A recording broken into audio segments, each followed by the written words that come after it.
CAPSI podcast series, Conversations on African Philanthropy.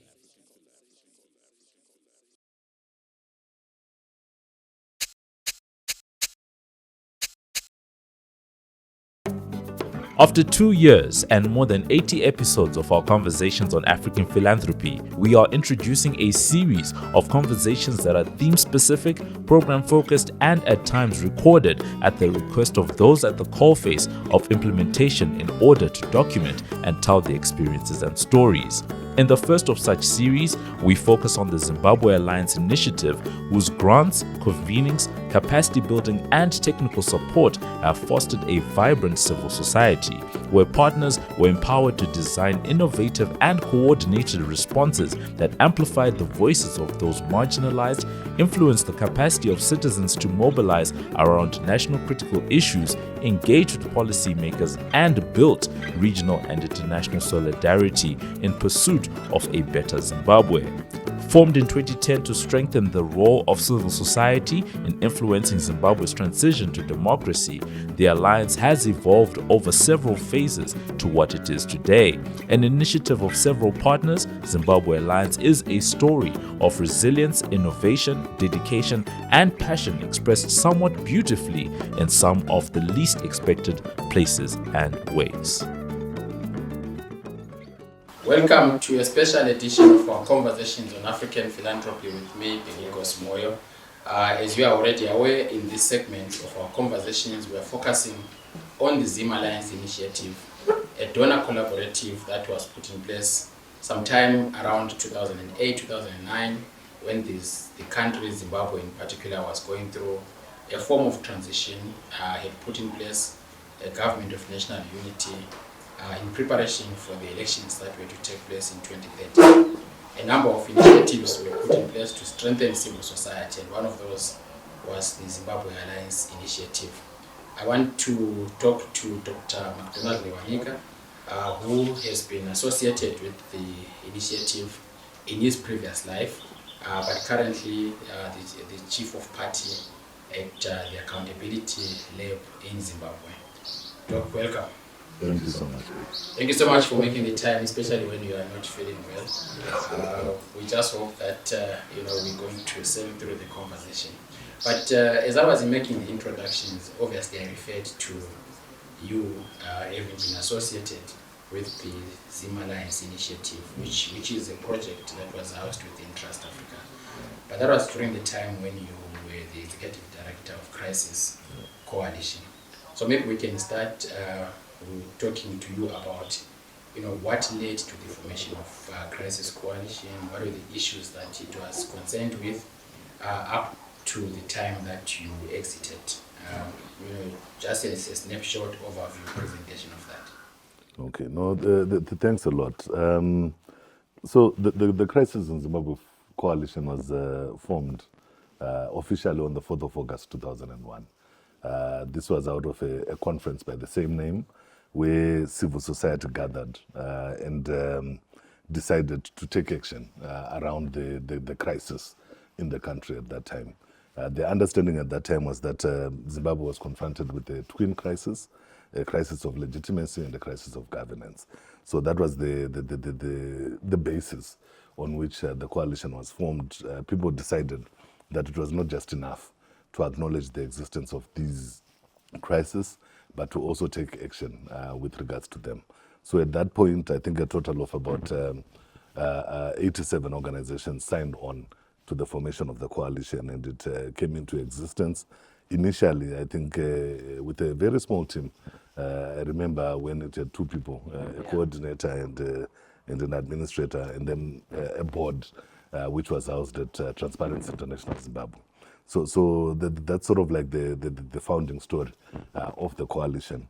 It's not that there weren't other organizations focusing on these issues at that particular point in time, but I think that the big organizations that were there at that particular point in time were focusing on very specific elements. So the National Constitutional Assembly, for instance, was focusing on building the constitutional control movement at that particular point in time. The Zimbabwe Election Support Network was focusing on the election elements with regards to that.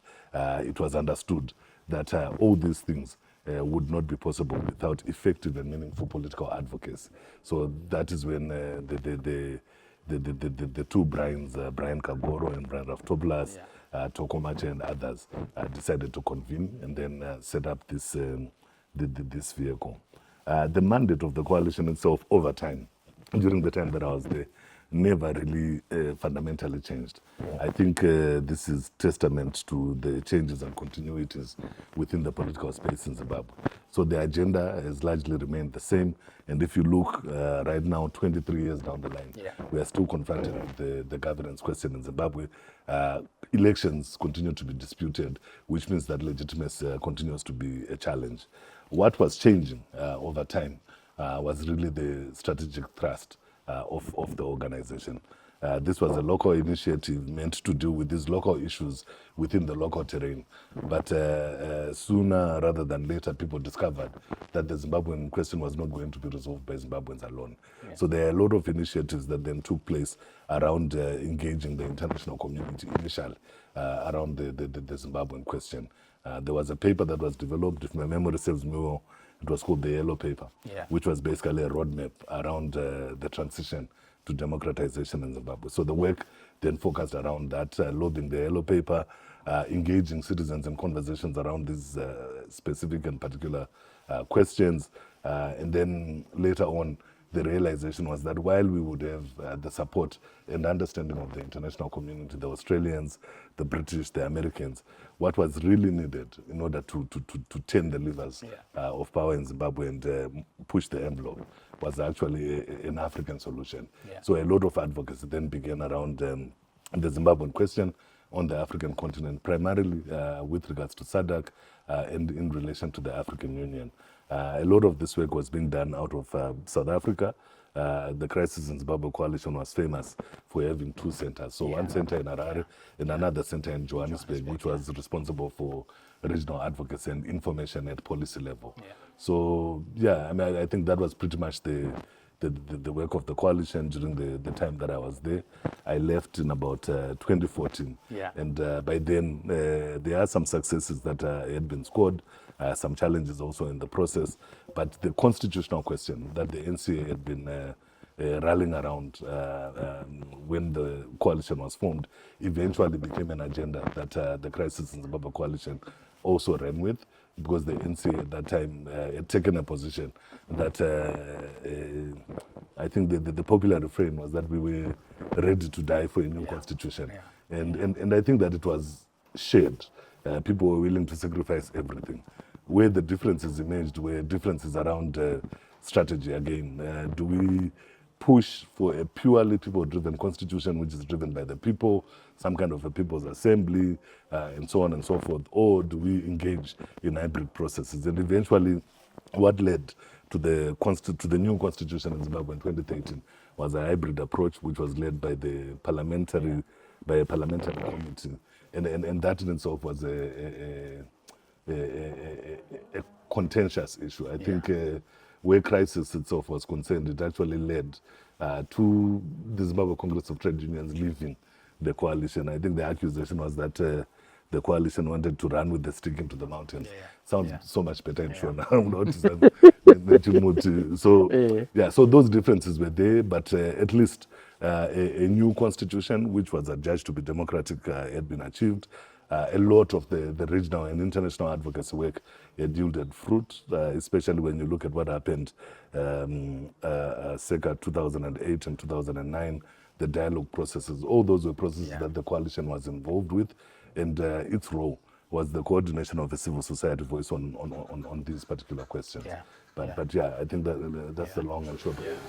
So, I mean, I would probably be going back and forth because as you are speaking, I'm also thinking about the role that you at a personal level have also played. So, there's a time that you have taken some time out to go and reflect on some of these issues, especially on the Zimbabwean question, but also based on some of the issues that we have dealt with at an organizational level. So, let's talk maybe a bit about some of those times that you have taken out to just go and spend some time thinking and reflecting.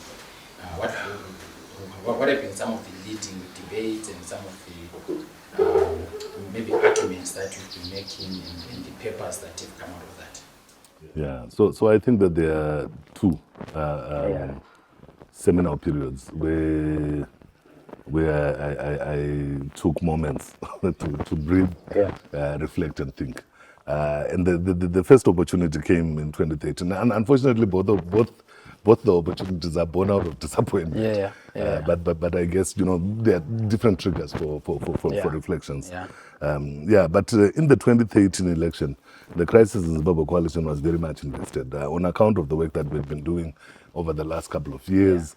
The support to the GNU itself, civil society coordination, the hope for more fundamental and meaningful change in the country had been anticipated in 2013. And there were lots of fights that we were engaged in during the course of that year. I think you would remember there was a big debate around the dates of the elections, which was then resolved in Maputo, I think sometime in June, fast-tracking an election in 2013. These were things that we were sitting with. This is the hope that we were sitting with, and then we went into an election which the opposition lost by big margins. If you recall, in 2008, that election was adjudged to be indecisive on account of the closeness of the race. And then you get into 2013 and you find yourself in a situation where Robert Mugabe, from a vote share of about 44%, goes up to 63%. It's very difficult to understand. I remember soon after the results came out, I wrote four articles. And these articles, I think, were reflective of my own process of trying to seek understanding and resolution with regards to what happened. So one was an expression of surprise and consternation around what had happened. The other was, it was, so there was that, and then trying to understand what had actually happened, then getting to peace with what had happened and calling it spilled milk and something that you really cannot do anything about. I don't remember the exact titles, but I know there were four articles that I wrote in the aftermath of the election. After that, I had already started thinking about possibilities of going to school in 2013, but I had not secured a scholarship.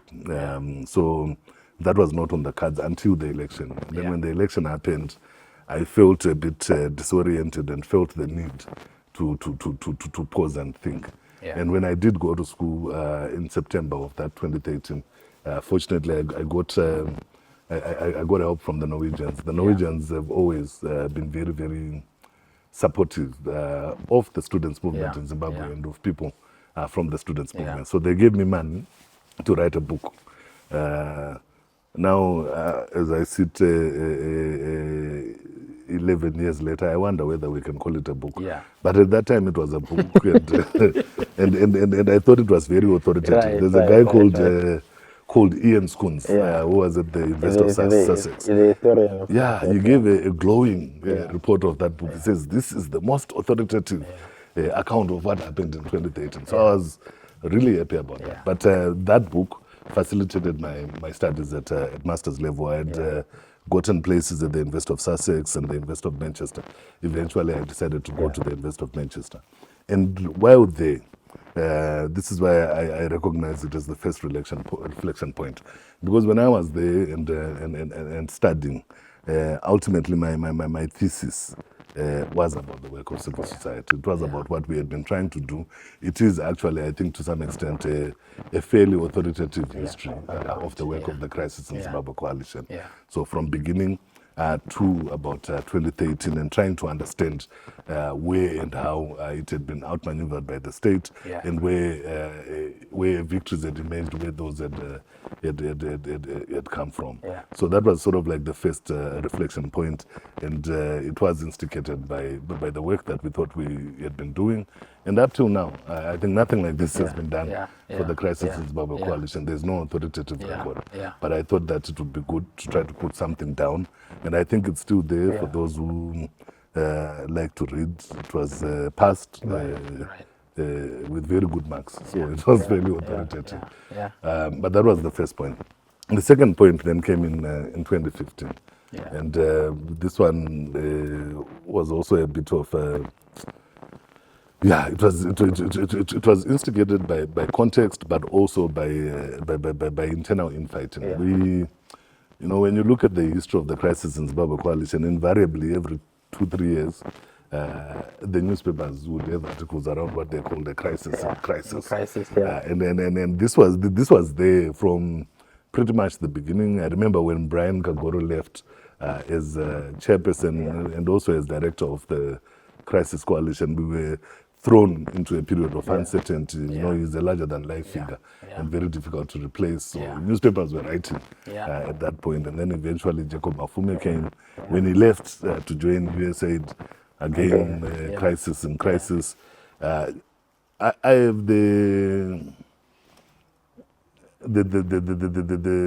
so everyone was coming. No other director except for me.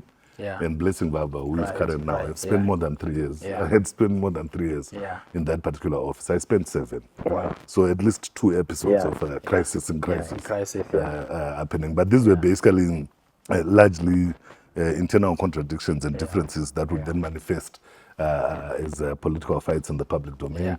Unfortunately, crisis was a big institution, and everything that would happen there would be elevated to the status of national news.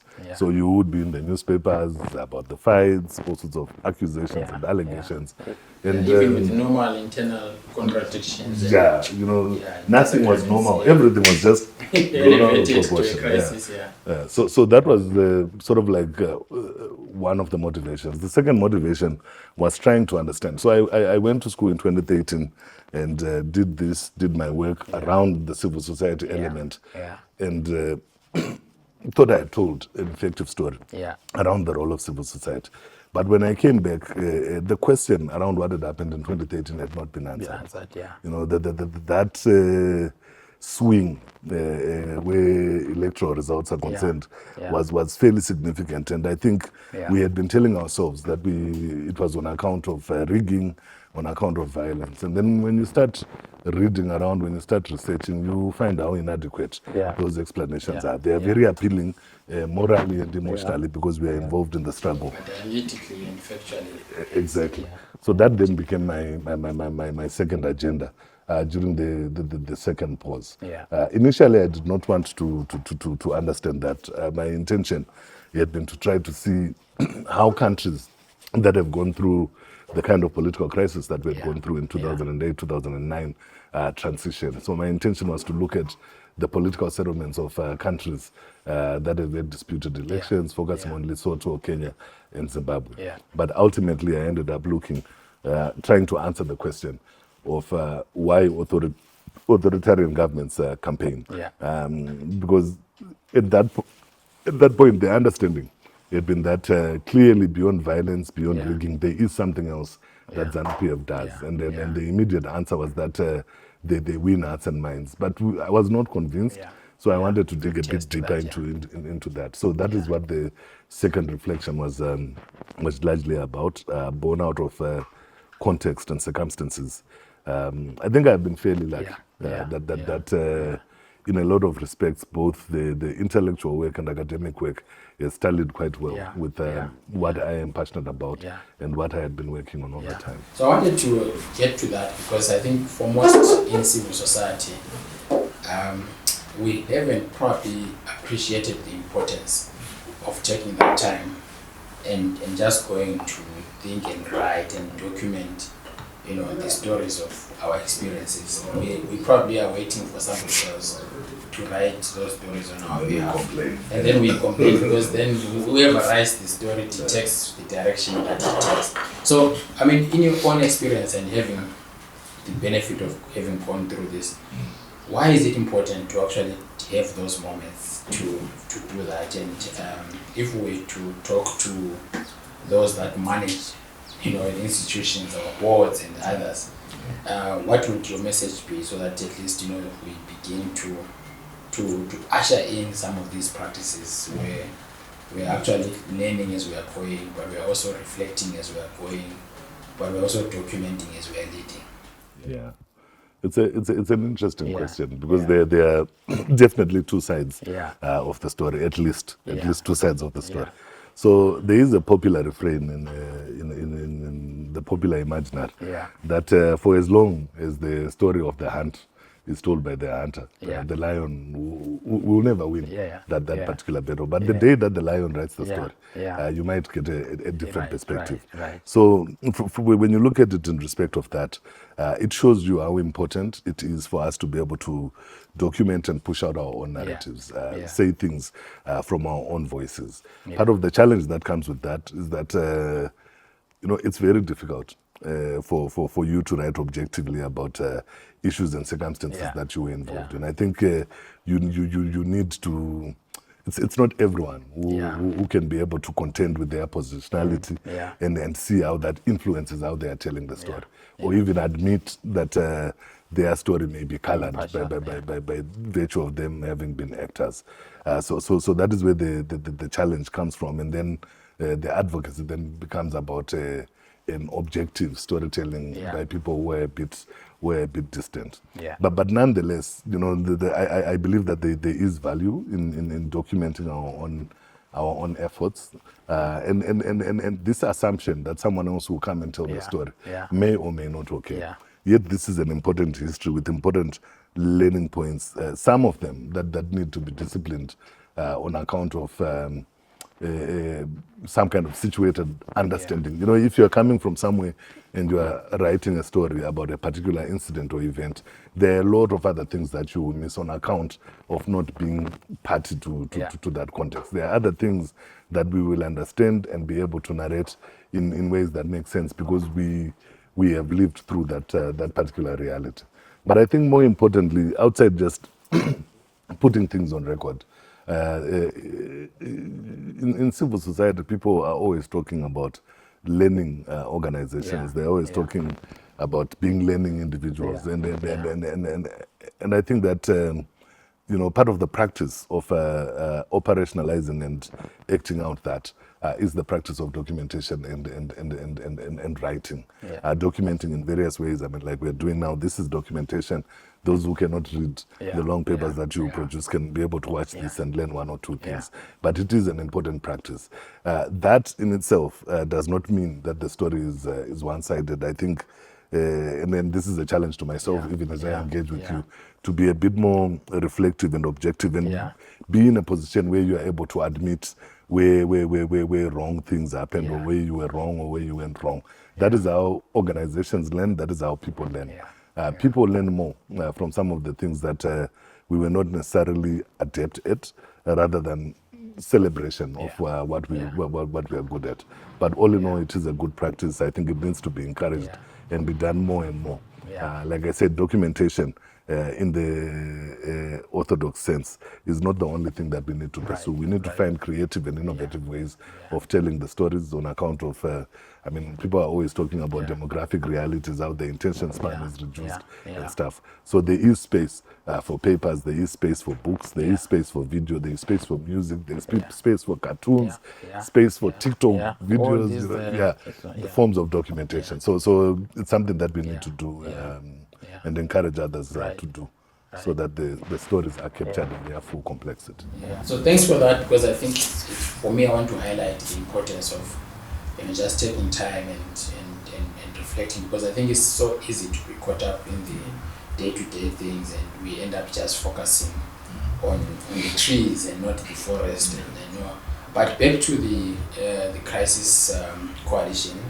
As we started speaking, I was talking about when the Zimbabwe Alliance Initiative was introduced. It was right at the time around 2008, 2009, but I think the first grants were around 2010 and 2011. Crisis Coalition was one of the first to actually get that grant, mainly on the democratization side of things, the governance things that you were talking about, because of the crisis that it engulfed the country.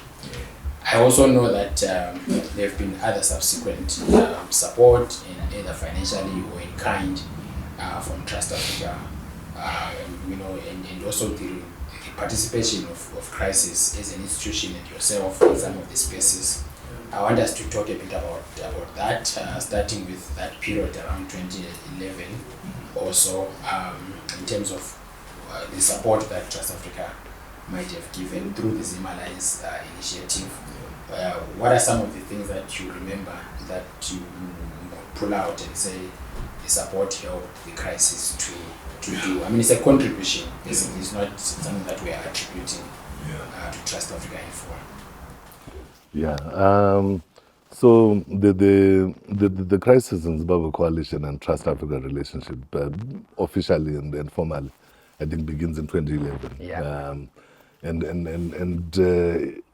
it was fashioned around providing support to ensure that local voices and expertise was acknowledged and part and parcel of the constitution-making process. Yeah. So a lot of the initial support was built around that as an agenda. I remember articulating it almost as a not necessarily nationalist, but let's call it Pan-African agenda. There was a lot that was happening around the constitution-making process, a lot of international actors being involved, experts from the United Kingdom and stuff like that. But what was missing in that particular conversation was a distinct technical tenor that was Zimbabwean in character, and that was Pan-African in nature. And what the support from Trust Africa allowed us to do was to deal with that particular gap. I remember that this support is actually the support that allowed Alex Magaisa, may his soul rest in peace, to enter the process. So we brought him back to Zimbabwe as civil society's technical eyes around the constitution-making process. I remember that this is also support that allowed a lot of other experts on the continent, from South Africa and Kenya especially, to be part of the conversation. So that was the sort of like the entry and initial contribution. What we also did was to solicit for support from Trust Africa to support these sort of like technical inputs into the process with popular mobilization and participation in the process. So some of that support went around that. I did mention already that at that time there were 3 tracks that were being pursued by civil society with regards to the constitution making process. The sort of like take charge approach which the NCA was leading, the take part approach which organizations like the Progressive Teachers Union of Zimbabwe had invested in, and then sort of like a middle of the road approach, a take part but be careful, a cautious optimism around the process, and that's what we were engaged in as an organization, with the support from Trust Africa at that initial point. So I mean, of course, we can't speak on behalf of Alex because he's no longer with us, and like you said, we said may his soul rest in peace. But I think one of the things that we have not really written and documented, and I think he was in the process of documenting it. I'm aware that there were chapters that were already produced; they are not yet published, documenting that whole process around the constitution making and writing. But one thing for certain is that not only did he just become a technical person in the constitution writing, but he ended up being the advisor to the prime minister. And I think civil society should be in a position to claim that. And it's very few people know about it. It's people like you and others who were in leadership of the Crisis Coalition and other civil society groups who managed this technical input and bring a person like Alex to actually help in the drafting of the constitution. But beyond that, then he becomes the advisor to the prime minister. So the politics of claiming people, politics of claiming bodies is an interesting one. So I remember when he actually passed away. I didn't write an obituary. I wanted to, but I didn't. Because when such people pass on, I think people appreciated what he had done, and he continued to do more. So he went into the Prime Minister's office, did what he was doing there, and after that continued to be engaged and involved. Actually became, I think, arguably the most authoritative public intellectual in the country. So, even as a friend and brother, or as someone who had aided and facilitated his entry back into the space, I felt that I needed to say something, and I did say something.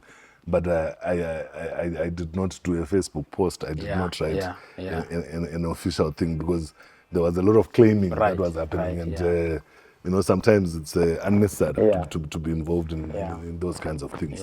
But I think you know, Alex and others, you know, deserve much more recognition than we have given them so far, and then I think we owe it to them, you know, if something can be done to try to resurrect some of the work that they were doing, publish some of the stuff that they had already worked on. Because this is what we were talking about earlier, the need to document processes. Here is a person who was actually doing that, and then he passes on, and then that documentation process just stays like that. I think we need to find ways of doing that, of resurrecting some of that work. I know, you know, so there's an organization called ZimRights. I'm sure you talk to them. When Alex died, he had been working on a civic engagement and participation manual for ZimRights around elections, and he passed away. And I took that on and completed the work. And acknowledged it to him. I think that something similar needs to be done around this very big and powerful story that he was trying to tell, because it is an important story to be told. So I'm not sure if anything can be done, but something does need to be done. But on the point of celebration, one of the things that I like about what CAPSI, Trust Africa, Southern Africa Trust, and others are doing is taking time to honor and celebrate people while they are breathing. You know, to me, that is basically what you're doing when you give that philanthropy lifetime plan. And those things are important. I don't think that people should only be celebrated in death. Even when they are alive, if the contribution is substantial, I think it needs to be honored and celebrated. And kudos to you, you are already doing that with regards to the philanthropy question. I think on the Zimbabwean question itself, you know, I sometimes wonder, you know, when I talk to young people, of course, those who are a bit more tuned in know who you are, they know who Tawanda Mutasa is, they know who Depros is, they know who Brian is, they know who Bela Matambanadzo is. They don't know who Bela Matambanadzo is, or who Toko Macha is. Yet these are people who contributed in fundamental ways, who to a large extent have shaped the way that civil society is today. But the Depros can come and walk into a room and no one recognizes him. I'm not saying that people must fall over themselves of course. To do that, but it just speaks to that question around honoring people's contributions. Because the contribution that these young people, and they were young people, you are now old, but at that time you were young, of course, that they made to shaping and forming the opposition and civil society space. We are still talking about institutions that they established today. 23 years down the 23 years down the line. And I think that is worthy of acknowledgement and celebration. I just don't know how. So then maybe we just move on to some of your association with some of the initiatives, and maybe even Crisis Coalition, particularly participation in the formation of the Citizens Manifesto and the related components. So there was the assemblies, community assemblies, there's the People's Cabinet or the Citizens Cabinet. Anything that you want to highlight there before we move to your role, your current role? Yeah, so the Citizens Manifesto and Citizens Cabinet episode is one of the episodes that I started participating in and then left to take time off to reflect. But yeah, these were phenomenal and fundamental processes that were taking place, and in part they were trying to answer a very big question around around people's spaces. One of the things that had happened, especially around in the run-up to the GNU and post, but basically in the 2000s, was the occupation of oppositional space Yeah. by the opposition political party. People accuse civil society to have been captured at that particular point in time. As someone who was very, very active at that particular point, I try to push back. Yeah. But that is the reality. That there was a lot of synergy and cooperation that was happening between the pro-democracy civil society and the pro-democracy part, so to speak. But it came with its own challenges, and eventually civil society could not do much without Morgan's say-so, for instance. And what the Citizens Manifesto offered was not necessarily an alternative, but an attempt to recapture civic space for social movements and civil society. And I thought that it was a brilliant initiative and one that was powerful. And not just in terms of its makeup by way of the assemblies, but also in terms of the kind of voices that it could draw into the conversation to speak on the Zimbabwean question. I remember, very vividly, Kofi Annan coming in to speak at a Citizens Manifesto gathering, and that's as authoritative as it gets on the continent.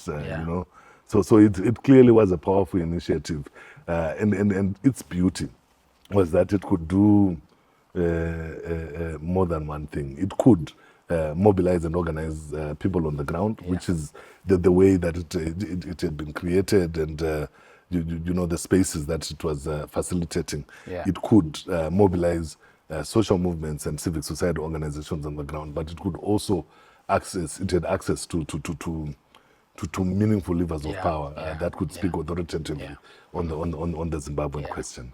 So especially the elders, not only was it just Kofi Annan, but it was also Mrs. Marshall and I think Mary Robinson. Did she come? I think she also. I think so. Yeah, I hear that Harare Gardens was so full. I spoke to somebody yesterday saying that they've never seen anything since then, an event of that nature. And then, of course, we, since then, you then help set up Accountability Lab Zimbabwe. Let's talk about, what it took first and foremost. I mean, it's not easy setting up institutions. You and I know that. But here we are shooting this at the Accountability Lab in Zim. And like I was saying to you when I walked in, that a big team, big programs, something phenomenal is happening here. But let's talk about the initial days when you approached and you have to set up this institution. So the Accountability Lab journey is an interesting journey. And it's also fairly atypical. So I've set up organizations before. I remember my very first job was providing solidarity to the students' movement. And I remember, starting with one person, just the two of us, me and the lady, working, running around, looking for money, growing the organization, sort of like organically in that respect. The Accountability Lab journey was not necessarily like that, but it was also not easy. One has to remember that the organization was born at the onset of a pandemic, and trying to build teams, put in place infrastructure, get people to work together in that kind of an environment was not very easy. Precisely because we did not know what to do, and that was because we were facing unprecedented circumstances, things that no one had encountered before. And I'm just grateful that because we wanted to start and get the ball rolling, we had to find ways of making it work. So the entire recruitment process for the team that you see at the lab today was done virtually. For a lot of us, we did not meet face to face until much later in 2020, around October or November. And when we did, we actually we were at a local hotel, and that's where we decided to meet.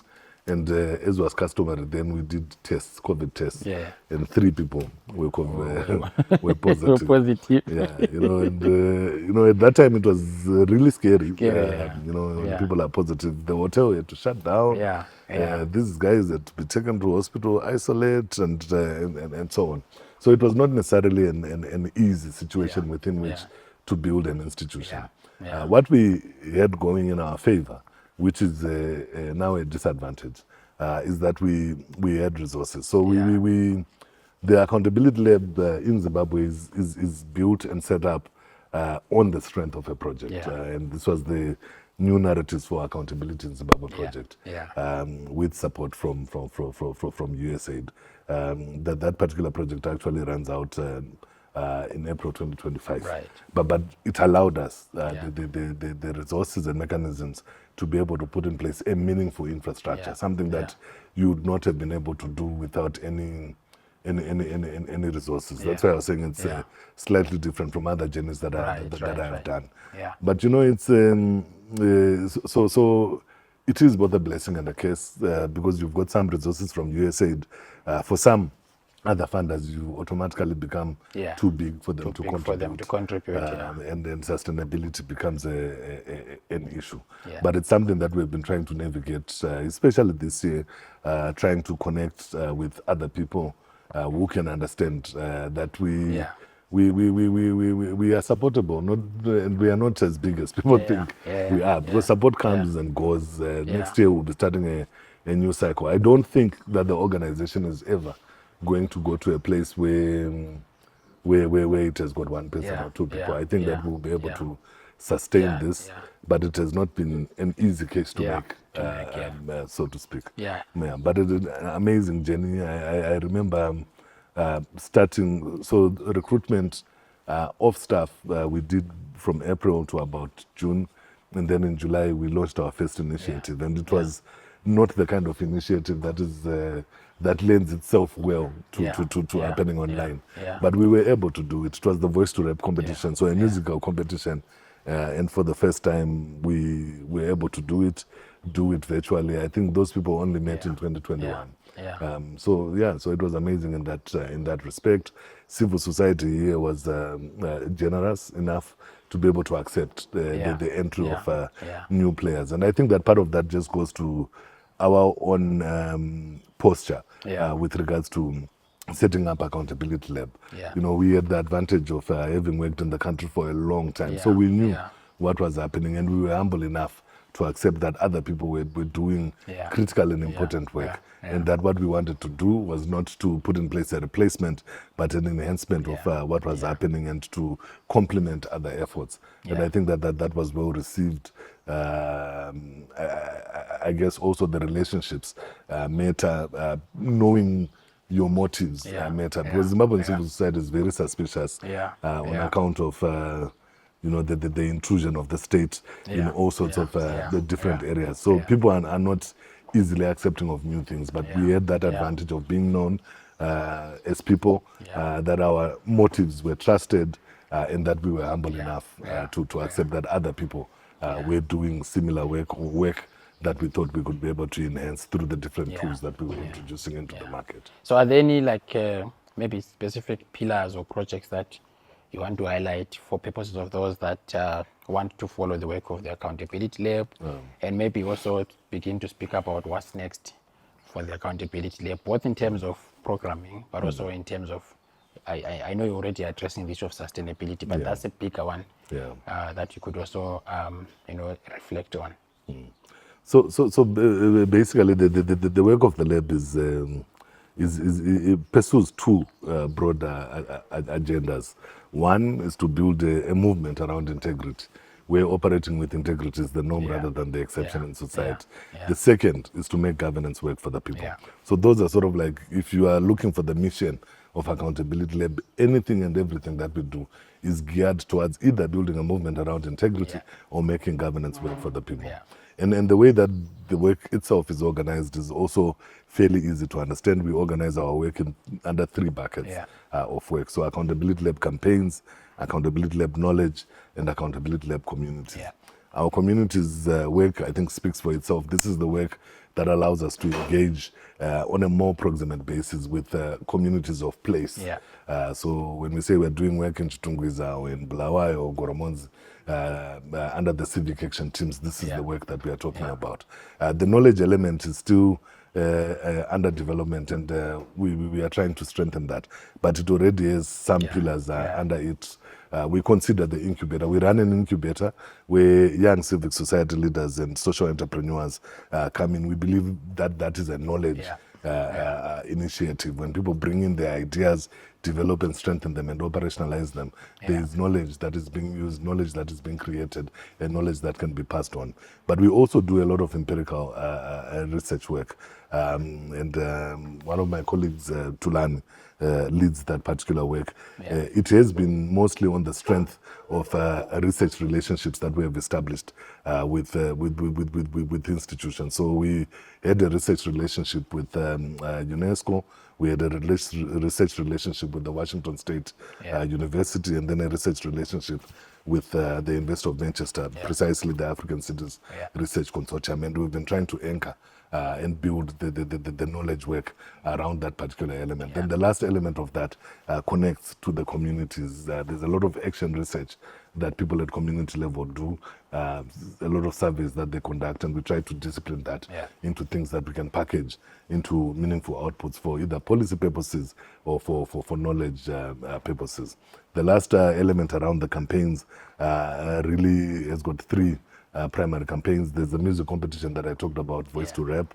There's a campaign that we do for the civil service where we identify or catch public servants doing the right thing, and we celebrate them, called Integrity Icon. And a bit of the film work is part knowledge, part campaigns. So that's sort of like the basic framework for the work of the lab at this particular point in time. In terms of the outlook, Accountability Lab itself is not a very old institution. It is actually 12 years old. And we've been going through different cycles of strategy development and iterations. And in the previous strategic iteration, we were developing tools that allow us to work on any issue, because our take on accountability is not that it's a thematic area, but it is a value. And if it is a value, you should be able to work around it and on it, regardless of whether the issue is health, whether it's democracy and governance, whether it's economic governance, and so on. So that is sort of like what we had built these tools that I mentioned under the buckets around. Where we are going to now is a much more disciplined thematic focus, trying to develop some expertise and thought leadership on particular issues and still use the tools. So the thrust really is around investing a bit more on work around natural resource governance. This is a fairly well-endowed continent, and we believe that we need to be able to work around how we govern our natural resources. Allied to that, issues related to climate justice as thematic areas. Then civic engagement as a thematic area, digital governance as a thematic area, inclusion as a thematic area, and democratization in general as a thematic area. So really the move now is towards tailoring interventions that are allied to these different thematic areas as we move forward, or as we move into Accountability Lab Zimbabwe 2.0. Maybe let's end with when we met about 2 weeks ago, I think at the Summit of the Future Events. I was saying that, you know, I'm always impressed when I see that you are always taking some time to write again. And you were back in some mini reflection. So let's talk about that mini reflection. So I think you know, just to start from a place of gratitude and say that I think it's a good thing that you know, I've been able to maintain and sustain relationships over time with the institutions that I've attended. I know that you know, with my supervisor at the London School of Economics, we have a very good relationship, and we're always it's just that it's difficult to find work that we can be able to do together. But I know it's going to come. And you know, at the University of Manchester, it was the same. You know, the person who was supervising my master's thesis, who was teaching me politics and governance, just to sustain the relationships, but sustain them also based on outputs. Because sometimes when we talk about sustaining relationships and things being outputs or outcomes of relationships, people think that favors are being done. But it's also on the basis of outputs and demonstrable capacity. But I'm grateful that we've been able to do the work and to maintain the relationships which allow me these brief moments of reflections. I think I have a very, very good relationship with the Global Development Institute at the University of Manchester. And whenever I feel that I need to stop and think and write, I know that if I knock, the door will be opened, the space provided. So just to start from that. But in very real and concrete terms, the Accountability Lab Zimbabwe, I did talk about the research partnerships. So it's also built on relationships around the work. So with the Washington State University, we've been doing work around communities and their ability to be able to develop community charters, doing them as randomized controlled trials. So you go and make treatments in these particular areas, you don't in others, and see whether something meaningful actually emerges out of that. So that has been fairly interesting work. It allowed us to test our work, especially the civic action teams, the community facing work, and whether it actually generates the kinds of results that we say it does. Hopefully it will be able to allow us to make a case for that initiative as we move forward. Not necessarily because it is perfect, but because we have also identified which elements of it don't work. But that relationship was built on that. Unfortunately, that process is coming to an end now, and that will end the relationship with regards to that. But I know in January we're going to start a new longer 5-year relationship with the university, with Washington State University, on similar things. The only difference now is that while we do some of that work in Zimbabwe, we'll also be able to do some of it in Nigeria, some of it in Mali, some of it in South Africa. So at least we are growing the relationship to be Accountability Lab wide now, beyond just Zimbabwe. With the University of Manchester, it has largely been political science work. I think there are a few people in the organization who believe that they are political junkies. And I think we found ourselves in a place where we were then asked to lead what they call the political settlements element of their work. So they are doing work around urban cities. One is looking at the city as a city of systems. So different systems and domains are looked at: water, finance, and so on and so forth. We were charged with looking at the politics, trying to establish issues around the power balance, who actually holds power at the level of the city, what impact does the fact that we are living in a vertically divided authority have on the city's ability to be able to deliver development at an urban level. And these are issues that we are very much interested in as Accountability Lab, and are part and parcel of what we call Open Government Local, as part of the broader Open Government Partnership Initiative. Unfortunately, we can't do it at the national level because Zimbabwe is not party to it, but at the city level, it's something that we can be able to do. So really it has been these relationships that are formal, and some of the informal relationships across time that have allowed me room for respite, and to go and reflect and think. The good thing is, it's, when you go to reflect and think, you can't really discipline it and say, this is the only thing that I'm going to think about. I found myself during the time that I was in Manchester in September, also, trying to do a bit of writing on some of the work that I had committed to, but also beginning the process of meaningful and effective reflection on where Accountability Lab needs to go.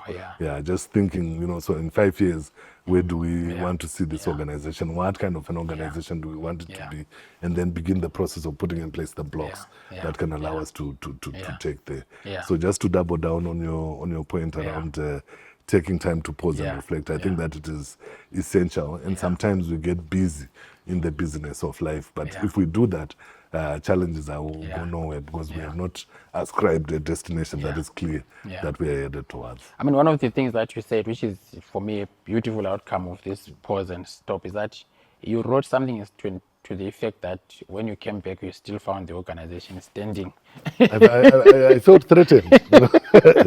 African leaders believe in their own indispensability. You know, so you go away for a month and you think that things are going to crumble, and then you realize people are doing even you are the hindrance. You are the hindrance, you know, to creativity and innovation. So that you know, it's both a beautiful thing and.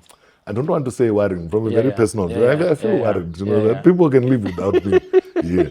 But I really felt it. There was a time, you know, just to go back to the building process of Accountability Lab. There was a time when I couldn't live for a day. You know, I couldn't take time off. I couldn't breathe. I couldn't reflect.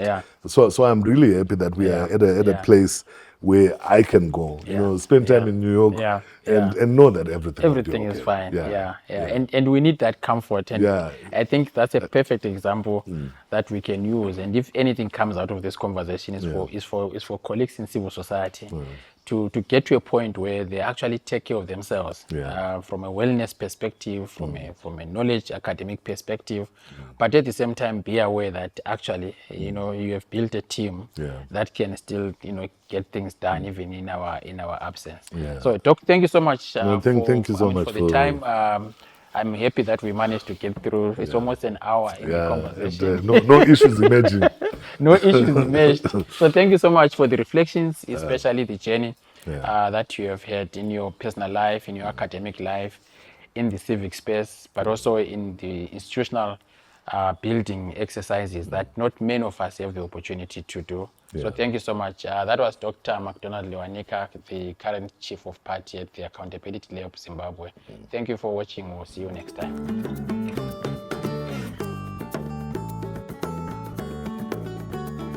You've been listening to the CAPSI podcast series, Conversations on African Philanthropy.